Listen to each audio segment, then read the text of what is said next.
सभी को नमस्कार। नवोदय क्रांति परिवार ऑनलाइन कक्षा में आप सबका स्वागत है। आज हम कक्षा 5 विषय हिंदी पाठ 2 बड़ा। पाठ के नाम से जैसे पता चलता है, बड़ा एक शब्द है जिसको हम आमतौर पर किसी वस्तु की तुलना के लिए प्रयोग करते हैं, जैसे बड़ा आदमी, बड़ा मकान,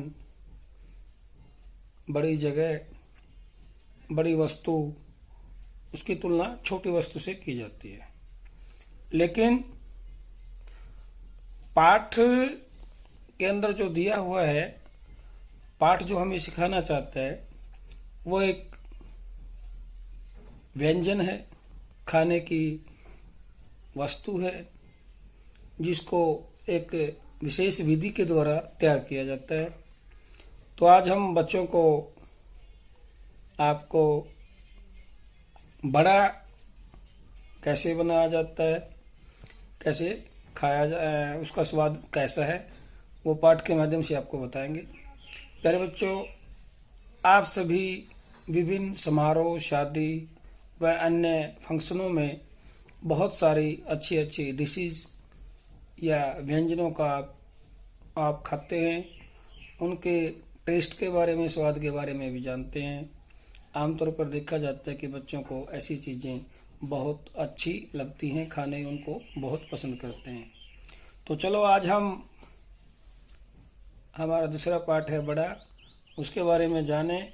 बड़ा कैसे बनता है, उसको बनाने की क्या क्या विधि है। तब तक पाठ को शुरू करें, उससे पहले आपको एक छोटी सी वीडियो दिखाते हैं कि बड़ा बनाने की क्या विधि है। तो देखिए आप।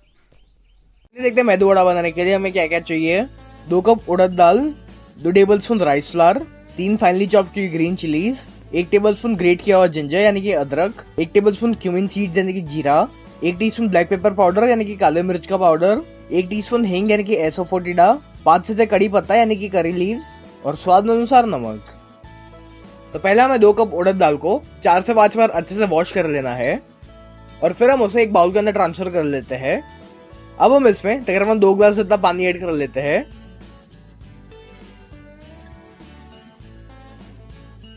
और इसे कवर करके हमें इसे 8 से 10 घंटे के लिए रेस्ट करने देना है।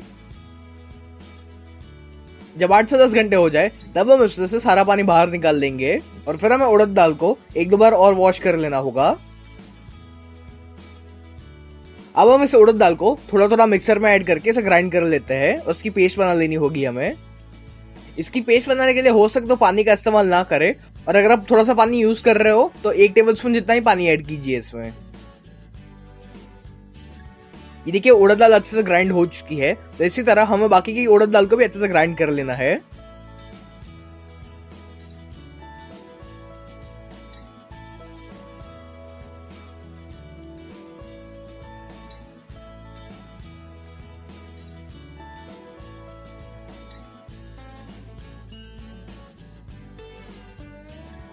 अब हमें इसे तकरीबन 1-2 मिनट तक अच्छे से विस्क करना है ताकि थोड़ा सा सॉफ्ट हो जाए।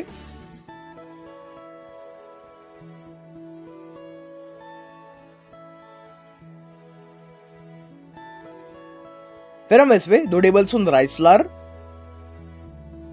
1 टेबलस्पून ग्रेट किया हुआ जिंजर यानी कि अदरक, 3 फाइनली चॉप की green chillies, 1 tablespoon cumin seeds यानी कि जीरा, 1 टीस्पून हींग यानी कि एसोफोटिडा, 1 टीस्पून ब्लैक पेपर पाउडर यानी कि काले मिर्च का पाउडर, स्वाद अनुसार नमक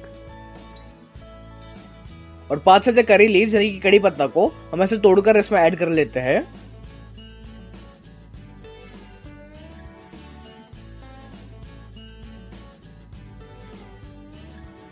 फिर हमें इन सभी को अच्छे से मिक्स कर लेना है।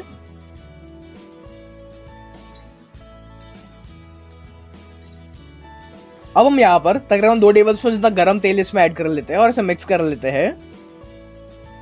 ये देखिए मेदू वड़ा बनाने के लिए हमारा जो बैटर है वो रेडी हो चुका है। तो अब हम इसमें से मेदू वड़ा तैयार कर लेते हैं। तो पहले आपको अपने हाथों को पानी में अच्छे से भिगो लेना है और फिर थोड़ा सा बैटर अपनी उंगलियों पे ले लीजिए और फिर हमें इसे एक हाथ से दूसरे हाथ पर ऐसे जंप करवाना है। और क्योंकि हमने हाथों पर थोड़ा सा पानी लगाया हुआ था तो इससे तो बेटर है वो हाथों को चिपकेगा नहीं। और फिर हमें इसे एक बार थोड़ा सा ऐसे प्रेस कर लेना होगा और अब हम इसके सेंटर में ऐसा होल तैयार कर लेते हैं। बस इसी तरीके से आपको मेदू वड़ा को रेडी कर लेना है। आपको स्टार्टिंग में इसे बनाने के लिए थोड़ा बहुत प्रॉब्लम होगा, लेकिन आप जैसे जैसे इसको करते जाओगे वैसे वैसे ही आपके लिए इजी होता जाएगा।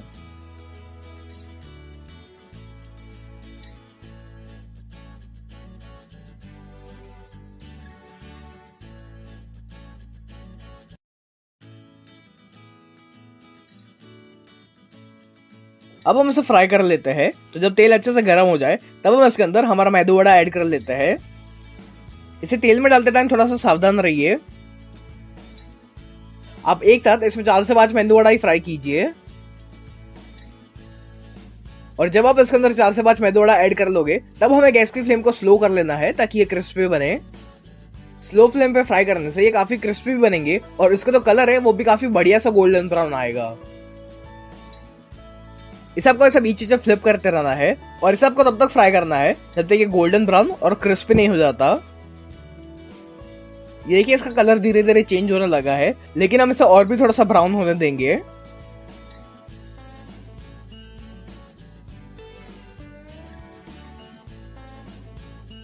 लीजिए मेदू वड़ा अच्छे से फ्राई होकर रेडी हो चुके हैं। तब हम इसे बाहर निकाल लेते हैं। इसे हमें एक टिश्यू पेपर या एब्जॉर्बिंग पेपर पर निकाल देना होगा ताकि सारा एक्सेस ऑयल एब्जॉर्ब हो जाए। हाँ तो प्यारे बच्चों, अभी आपने देखा कि वीडियो के माध्यम से बड़ा कैसे बनाया जाता है, उसको हम घर पर किस प्रकार किस विधि से बना सकते हैं। तो अब हम इतना कुछ सीख चुके हैं। अब हम पाठ के माध्यम से सीखते हैं कि बड़ा क्या होता है। बड़ा बनने के लिए बड़े को क्या क्या पापड़ बेलने पड़ते हैं। तो अब हम चलते हैं पाठ की ओर। आओ पाठ पढ़ते हैं।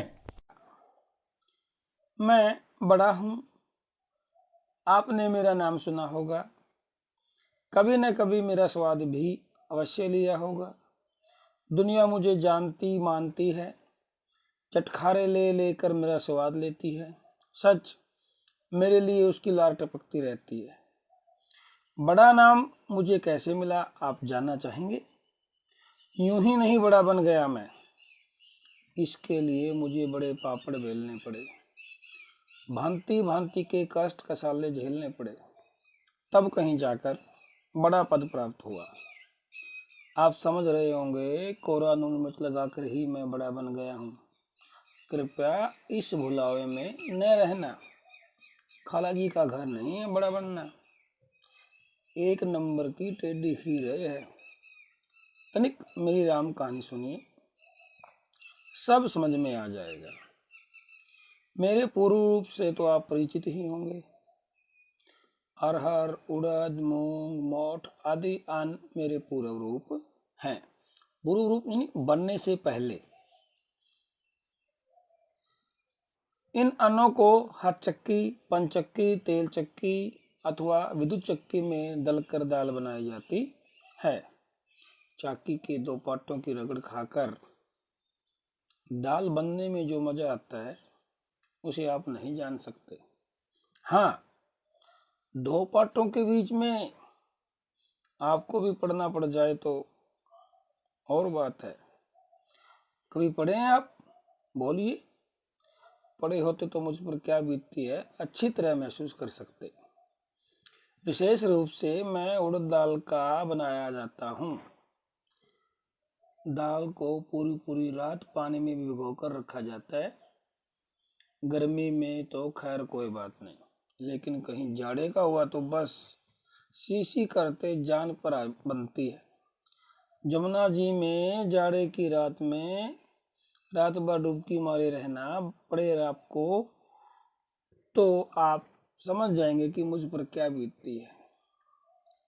इसके बाद मुझ पर से छिलका उतारा जाता है। छिलका उतर जाना किसको अच्छा लगेगा? अजी आंख पसार दे, मुंह बांधे बड़े बड़े शेर के बच्चे, पर मैं तो वीरों का वीर बना, धैर्य पूर्वक यह सब सहन करता ही हूँ, आखिर बड़ा बनना जो ठहरा। इसके पीछे सील लोडे से मेरी खूब पिसाई होती है। मेरे कण कण का चूरा कर दिया जाता है। दबाव और रगड़ झेलते झेलते मेरा दम निकलने को हो जाता है। इतना सब होने पर मैं पिट्ठी नाम पाता हूँ। पिट्ठी बनने पर भी मेरा पीछा नहीं छोड़ा जाता। हाथों से खूब मथ मथ कर मेरा दम निकाला जाता है। इतने पर भी बस नहीं, सबसे बढ़कर तो मेरी परीक्षा तब ली जाती है जब चूल्हा धहकाकर कढ़ाई में तेल अथवा घी छोड़ा जाता है। जब वह खोलने लगता है तो मुझे हाथ से गोल गोल बनाकर थैली से थेप थेप कर मुझ में चिपटापन लाकर कभी कभी मुझ में किशमिश, काली मिर्च, गोला, गिरियां आदि भी भरकर उस खोलते तेल में छोड़ दिया जाता है। सच जानना, एकदम छौंक सा लग जाता है मेरे में, और इसके बाद तुरंत ही मुझे निकाल भी तो नहीं लिया जाता। निकालना तो दूर, जी भरकर उसमें रखकर उल्टे खूब लाल किया जाता है मुझे। कौंच कौंच कर देखा जाता है कि मैं अच्छी तरह से सीख गया हूं कि नहीं। अब मेरे सीखने के बारे में पूरी दिल जमाई कर ली जाती है। तब कहीं मुझे बाहर निकाला जाता है। अब आप ही राम लगती कहिए है कोई, जो इतना कुछ झेले बड़ा बनने के लिए, बाहर निकाल कर भी मुझे चैन नहीं लेने दिया जाता है। पिट्ठी में तो मसाले की भरमार की गई होती है, ऊपर से नून मिर्च और छिड़क दिया जाता है मुझ पर। जले पर नून इसी को कहते हैं। बस इस तरह इतना सब होकर मैं बड़ा नाम पाता हूँ। प्लेटों में सजकर अचार चटनी की स्वाद देता हूँ। कभी कभी पानी में भिगो मुझे कुछ ठंडा कर दही सोट के साथ भी मेरा जायका लिया जाता है। कभी किसी भी तरह कोई मेरा मजा ले, मुझे इनकार नहीं होता। बस यही है मेरी राम कहानी। हाँ, मैं बड़ा हूँ, आपने मेरा नाम सुना होगा, कभी न कभी मेरा स्वाद भी अवश्य लिया होगा। दुनिया मुझे जानती मानती है, चटकारे ले लेकर मेरा स्वाद लेती है। सच, मेरे लिए उसकी लार टपकती रहती है। तो प्यारे बच्चों, ये हमारा पाठ था बड़ा। ये लिखा हुआ है हरि कृष्ण दास गुप्तहरि द्वारा। आपने इस पाठ को दोबारा से रीड करना है, इसको जानना है। आप इसके साथ साथ हम करेंगे इसके कठिन शब्दार्थ। कठिन शब्दार्थ में आप देख रहे हैं कोच कोच कर, यानी कड़छी चुबा कर देखना, चटकारे लेना, मजे से खाना, जायका स्वाद, झेलना सहना, दहकाकर जलाकर, दिल जमई तसल्ली, धैर्यपूर्वक धीरज के साथ, पापड़ बेलना कष्ट सहना, रकाबियों तस्तरी छोटी छिछली थाली। तो अब के लिए इतना ही। इस पाठ को आपने दोबारा से पढ़ना है। पाठ को पढ़ने के साथ साथ आपने ये देखना है कि पाठ के अंदर जो विराम चिन्ह प्रयोग किए गए हैं उनको समझना है। विराम चिन्ह के साथ साथ इस पाठ के अंदर बहुत ज़्यादा हर बात जो है वो मुहावरों के माध्यम से की गई है, उनको आपने अंडरलाइन करके उनको कॉपी में उतारना है, ताकि जब हम अगला भाग हम आपको पढ़ाएं, प्रश्न उत्तर कराएं, व्याकरण भाग कराएं, आपको बड़े आसानी से समझ में आ सकें। तो प्यारे बच्चों, आज के लिए इतना ही। धन्यवाद। जय हिंद।